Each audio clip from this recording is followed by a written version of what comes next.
Thank you to all of those who have sent me links to stories. As for the rest of you, please remember to subscribe and hit that bell so you don't miss any future uploads. And if you appreciate the work I'm doing, please consider joining the channel Patreon for as little as just £3 per month to help me continue providing this content. Hello ladies, gentlemen, boys, girls, innies, outies and in-betweeners. My name's Dan and welcome back to another PAP Reports. It is Friday the 27th of November 2020. A serving police constable has been given a final written warning after 2 charges were proven against him involving the use of force and discreditable conduct. A misconduct hearing was held for PC Niven Poliah of the North Area Basic Command Unit, that's the Metropolitan Police, to answer allegations that his conduct contravened standards of professional behaviour. The hearing took place from Monday the 16th to Wednesday the 18th of November. On the 30th of January 2019, PC Poliah was providing a hospital guard for a member of the public who had been arrested earlier that day.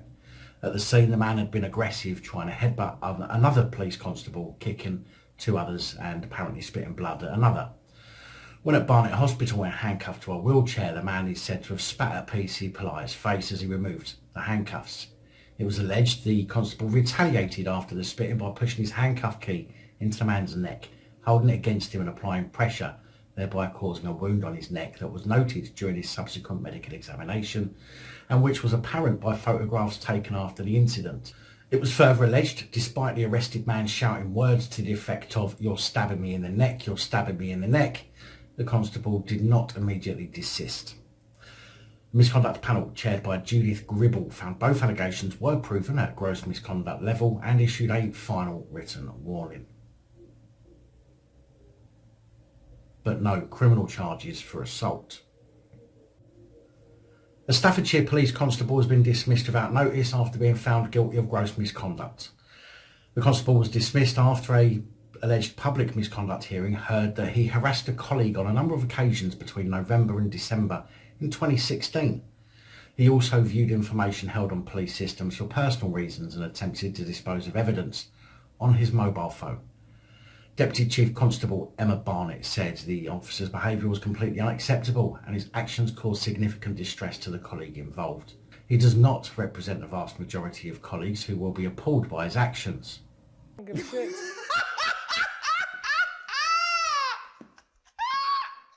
And I hope this outcome sends a clear message that officers are held to the highest standards of behaviour and conduct, and anything that falls below this will not be tolerated and action will be taken. The journalist is warning head of the Police Service of Northern Ireland to expect legal action over the failure to properly investigate threats made against her and her newborn baby son, apparently by a neo-Nazi group. Patricia Devlin has sent a pre-action protocol letter demanding that Chief Constable Simon Byrne provide assurances that his officers will conduct an immediate and effective investigation into violent threats made against her and her child. In a statement, she said that an application for a judicial review into the PSNI's actions would be made to the High Court unless such assurances are provided by December the 10th. Ms Devlin said that she received a threat of rape against her newborn son via direct message to her personal Facebook account. It was signed with the name Combat 18, a neo-Nazi group which in the past has had links to loyalist paramilitaries. Ms Devlin said that the PSNI has failed to progress its investigation and liaise effectively with Police Scotland where the alleged offender is believed to be living or to inform her of any developments. The Sunday World journalist is being supported by Amnesty International and the National Union of Journalists. Ms Devlin's solicitor, Kevin Winters, said that no progress appears to have been made in the police investigation. The violent threat to our client and her baby son, posted via social media, must be subject to an immediate effective investigation by the PSNI, he said. No progress appears to have been made since Patricia Devlin reported the threat. The PSNI has been inadequate in its responsibilities towards her and her family to secure their safety and keep them informed of progress. Judicial review will be applied for should the assurance requested by a client not be forthcoming. Amnesty International UK's Northern Ireland Director Patrick Corrigan said it's incredible that Patricia Devlin is having to resort to legal action to ensure a proper investigation by the PSNI into threats against her and her family. Amnesty International stands by her and other journalists in Northern Ireland who face a rising climate of threat and intimidation. The National Union of Journalists Assistant General Secretary Seamus Dooley added no one should be allowed to threaten journalists with impunity. Last month, Ms Devlin lodged a complaint with the police ombudsman for Northern Ireland over the PSNI investigation. PSNI has been contacted for comment, but so far has failed to respond. Surrey Police's Deputy Police Chief Constable has been rumbled arranging an affair on a video doorbell. It's been claimed that 48-year-old Deputy Chief Constable Nev Kemp was caught out on the video doorbell speaking to Sergeant Rachel Johnson, a conversation that her husband Ross Johnson was able to listen in on. Married Nev Kemp was said to have been organising a hotel meet-up with 38-year-old Sergeant Johnson over the phone when a video doorbell picked up their conversation. Johnson, who worked on personnel matters and criminal justice at Surrey Police, is understood to have opened up about her relationship with Deputy Chief Constable Kemp when her husband eventually confronted her about it. Kemp started with Surrey Police in 2017 and took over from the former Deputy Chief Constable Jeremy Barton. Barton, oddly enough, stepped down as Deputy Chief Constable after allegations that he had an inappropriate relationship with a colleague. I don't know about you, but I'm starting to see a pattern here. A Surrey Police spokesperson said Surrey Police is aware of a complaint relating to Deputy Chief Constable Nev Kemp. The matter is in its very early stages but has been allocated to another Force Professional Standards Department to assess. Whilst we await the outcome of this assessment, it would not be appropriate to comment further. Well, it seems if you can't keep it in your trousers, the best place for you is the police force. I wonder if they've got incentives for keeping it all in the Blue Line family. Hertfordshire Police are warning parents about coronavirus complacency on the school run. The force said that it was responding to reports about lack of social distancing and masks when pupils are dropped off and picked up. Is it just me, or are the police really getting dumb and dumber? What on earth do they expect when kids turn up to school at starting time? Of course there's going to be a lack of social distancing. Not that it makes much difference, kids are, but less likely to be affected by COVID anyway, and I imagine, unless it's a primary school, the parents will be dropping kids off and remaining in their vehicles. Is this really how far we're going to let the police overstep their remit? Seriously?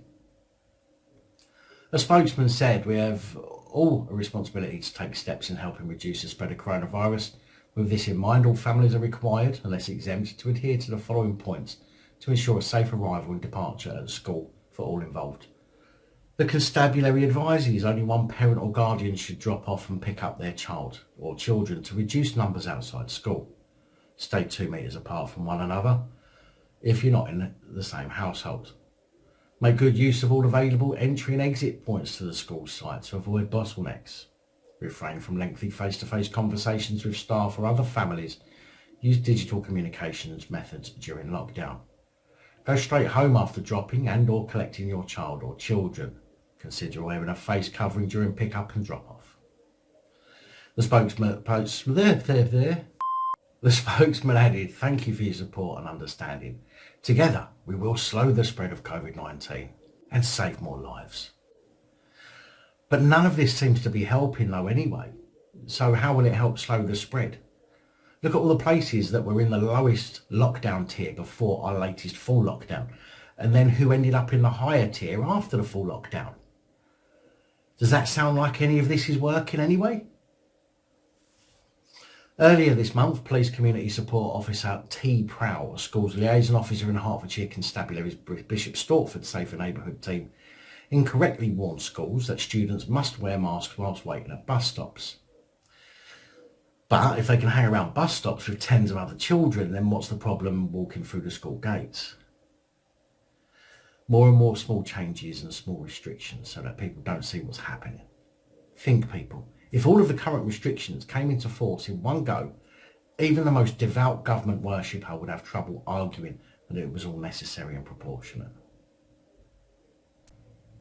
A police constable is to go on trial after his patrol car collided with a suspect making an escape on a bicycle. PC Eugene Acheampong is charged with causing serious injury by dangerous driving over the incident in Wood Green on August the 3rd last year. The 28-year-old pleaded not guilty to the charge at Surrey Crown Court on Wednesday. Acheampong from Raynham in East London was released on bail and told he would go on trial on August the 9th. Last month, Westminster's Magistrates Court heard Acheampong had been called to the scene in Cedar or Serdar Road after reports of two suspects breaking into cars. The court heard that Arnold Taylor rode away on his bike and the marked police car driven by Acheampong made contact before running over the bike and the suspect. The court was told Mr Taylor suffered injuries including a partially severed left ear, a broken front tooth and a 4-inch laceration to his face. The prosecution follows an investigation by the Independent Office for Police Conduct. Sussex Police Detective Sergeant Paul Elric has been allowed to keep his job despite being found guilty of gross misconduct after he acted inappropriately towards female colleagues. Elric is said to have pinged a ruler across the arse of one female colleague, tickled her and called her sexy. The female colleague, referred to as PCX, said she was sent crass and immature messages in March and in June. Elric is said to have told PCX that she looked and smelled gorgeous before pinging a ruler across her arse. Giving evidence from behind the screen, PCX said she would believe the messages were sent with awkward good intent and described the pinging as a small malfunction. What is your major malfunction, numbnuts? On behalf of the force, Robert Talale said it is accepted you squeezed PCX's shoulders and tickled her. The woman did not want it and considered it inappropriate, he said. Mr Talale said those were matters that would not have been done to a man. Detective Sergeant Elric, who has been a constable or been in the force for 24 years, accepted his comments were crass and immature, but said they were sent in humour. He said he had no idea of the impact it had on her and he was genuinely very remorseful. He could not recall if it was a ruler or an elastic band in the pinging incident, but said he deeply regretted it. Mr Elric's solicitor, Adam James, told the hearing his client should be commended for his full admission. The panel declined to provide full reasons for the gross misconduct findings and subsequent final written warning. It said the reasons would be provided in writing at a later date. Ex-Dorset Police Constable Timothy Bremer, who was found guilty in Salisbury Crown Court last month of the manslaughter of nurse Claire Parry in the Horns Inn car park in West Parley, has begun an appeal against his sentence. Bremer already had a stroke of luck when he was found guilty of manslaughter instead of murder, but a horrible sewer rat bastard wants to try and get away with more by having his 10.5-year sentence reduced. His appeal against his sentence comes after an appeal was lodged by the Solicitor General over the unduly lenient sentence Bremer, the killer cop, was handed himself last month. A spokesperson for the Attorney General's office said the Solicitor General expresses his deepest sympathies to the family of Claire Parry. After careful consideration, he has decided to refer the sentence of Timothy Bremer to the Court of Appeal as he believes the sentence is unduly lenient. Bremer already knows he will only have to do 2/3 of his sentence in prison before being allowed out on licence anyway, but still wants to push his luck. Bremer of Hordle, Hampshire, said he had strangled Mrs Parry by accident during a kerfuffle in his car and that his arm must have slipped in all the melee and broke her neck. Mrs Parry's husband, Andrew, said he was incredibly disappointed with the verdict and branded Bremer a well-practised liar. Mr Parry previously told the court Bremer was the worst kind of thief and described the pain of telling their children that their mother was dead. Dorset Police said Bremer was sacked at a misconduct meeting held on the 16th of September. He was also placed on the National Police barred list. A Metropolitan Police Constable from Essex has been shown the door after an investigation into the wholesale movement of drugs and the laundering of hundreds of thousands of pounds. PC Kashif Mahmood was dismissed without notice after being convicted of misconduct in public office and conspiracy to acquire criminal property. Between November last year and March this year, the constable in uniform and using a marked police car worked with an associate who dressed as an officer to seize significant amounts of cash from couriers. The cash was either due to be laundered or had been provided to the couriers as payment for drugs. He pleaded guilty at Southwark Crown Court in August to misconduct as well as conspiracy to acquire criminal property and is due to be sentenced on December the 22nd. A misconduct hearing on Thursday found proven allegations that his conduct amounted to a breach of the professional standards of behaviour in respect of discreditable conduct, honesty and integrity and duties and responsibilities. Commander Paul Betts, Director of Professional Standards at the Met, said this is a very serious matter. There is absolutely no place for corruption within the Metropolitan Police Service. give a shit.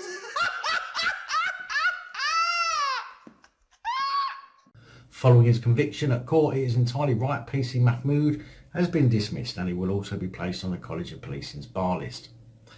PC Mahmood from Harlow in Essex was convicted with 5 other people for a number of offences following an investigation by the Directorate of Professional Standards Anti-Corruption Command.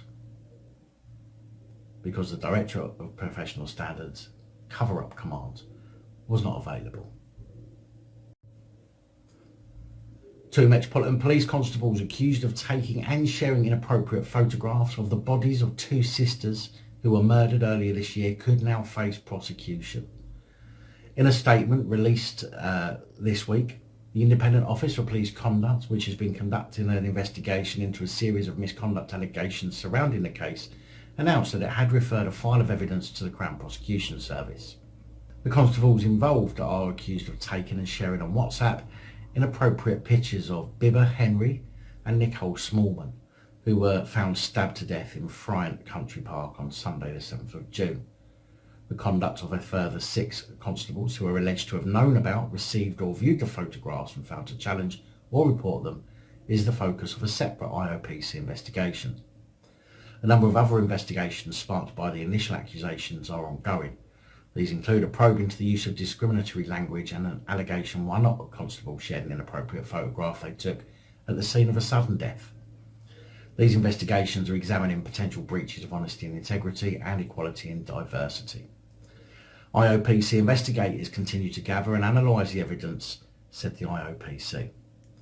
Henry and Smallman had been joined by family and friends in the park to celebrate Henry's birthday 2 days before they were found dead. When neither of them returned home and could not be reached, they were reported missing. How the Met handled calls from the pair's friends and family is also being examined by the IOPC. The IOPC said one officer has been informed that their conduct is under investigation following an indication they may not have progressed these reports appropriately. A total of 13 constables have been placed under investigation over potential breaches of professional behaviour standards following the allegation that inappropriate photos were taken of Henry and Smallman's bodies. The IOPC has made 2 fast time learning recommendations to the Met as a result of its findings. The first recommendation calls on the Met to ensure all officers within a single police station in the North East Command conform to the expectations of their behaviour under the Code of Ethics whilst on and off duty, and are aware that failure to do so could severely damage the public's confidence in policing. The second recommendation states that the Metropolitan Police should review whether supervisors and senior management at the police station are taking personal responsibility to identify and eliminate patterns of inappropriate behaviour, while simultaneously promoting a safe and open culture which makes clear to officers and staff that they are duty-bound to challenge and report behaviour that does not align with the Code of Ethics. As if that's ever going to happen. Responding to the IOPC's update and recommendations, the Met said they had largely been addressed since they were received on the 16th of November and that senior officers work to ensure they are fully implemented. An 18-year-old man who had been charged with the murders of Henry and Smallman is due to stand trial in June next year. On the 23rd of November, we mentioned how Avon and Somerset Police, Gareth Starr,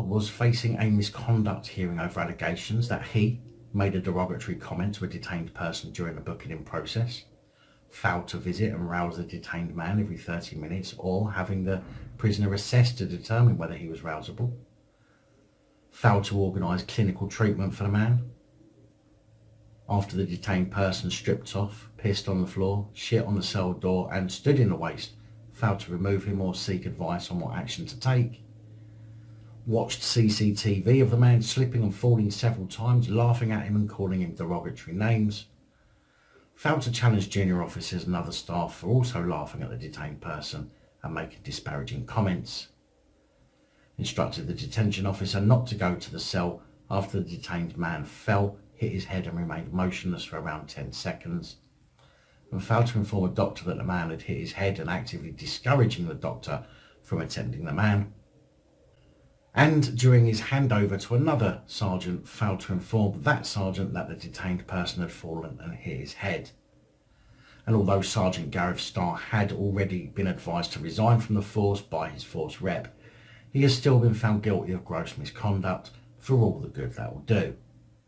The hearing was held on Thursday the 26th of November following an IOPC investigation. The misconduct panel found that while on duty at Bridgewater Police Station in February 2019, Police Sergeant Gareth Starr failed to fulfil the responsibilities and duties expected of a custody sergeant, and that his actions amounted to gross misconduct. These included failing to ensure the safety and well-being of a detained person and making derogatory comments towards them.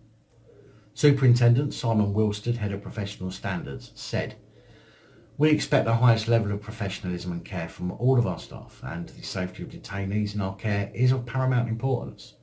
There is no room in policing for officers who abuse their position or who take advantage of vulnerable people who rightly look to us to protect them." What a joke. Although regulations allow an officer to resign while under investigation for gross misconduct, the misconduct process will still continue. The former sergeant will now be placed on the National College of Policing's barred list, preventing him from working within police or other law enforcement bodies. Police have agreed to pay significant damages to 2 journalists inappropriately arrested over material that appeared in a documentary on a Troubles massacre. It's understood the PSNI, Police Service of Northern Ireland, has also agreed to delete material it seized from Trevor Bierney and Barry McCaffrey, and they raided their homes and offices in August 2018. The Press Association news agency reports that the Police Service of Northern Ireland has agreed to pay out £875,000. The total includes £600,000 to Fine Point Films, £150,000 to Mr Bierney and £125,000 to Mr McCaffrey. The news that a settlement had been reached was announced during a brief hearing at Belfast High Court on Friday morning. Mr McCaffrey and Mr Bierney were arrested over the alleged theft of a police watchdog document that appeared in their film No Stone Unturned about the notorious Loyalist massacre in McLachlan Islands during the Northern Ireland Troubles. 6 men were shot dead while watching football in a pub in the County Down village in the summer of 1994. Northern Ireland's Lord Chief Justice Sir Declan Morgan welcomed the fact a settlement had been reached between the parties. "We congratulate the parties on finding an answer to this interesting and difficult but also important case," he told lawyers in Belfast High Court.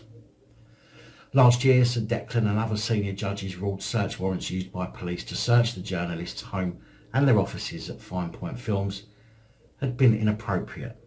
This resulted in a criminal probe into the journalists being discontinued.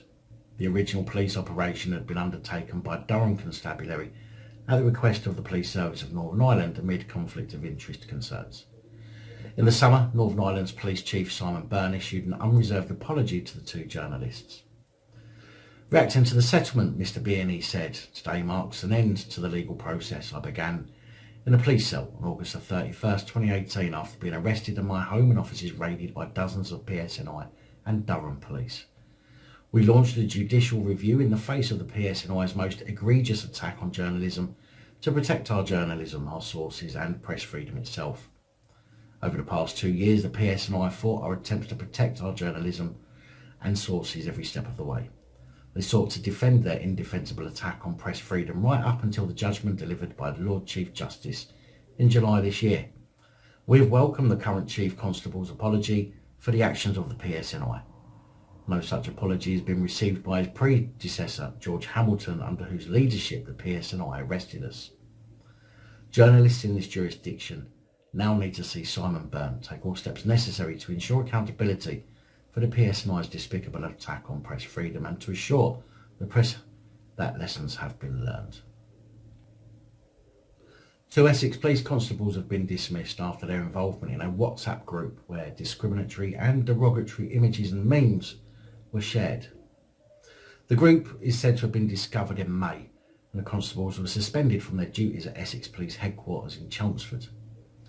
A fast-track misconduct hearing took place at Chelmsford City Council offices on Tuesday, November the 24th, chaired by Chief Constable B.J. Harrington. At the hearing, it was heard that the constables had breached a number of the standards of professional behaviour. Sergeant Matthew Parker and PC Robert Fraser were found to have committed gross misconduct, and breach the standards of professional behaviour relating to authority, respect and courtesy, equality and diversity, discreditable conduct, and challenging and reporting improper behaviour. The hearing heard how the officers, who both worked in Essex Police's Resolution Centre at the Force's Chelmsford headquarters, were part of the WhatsApp group.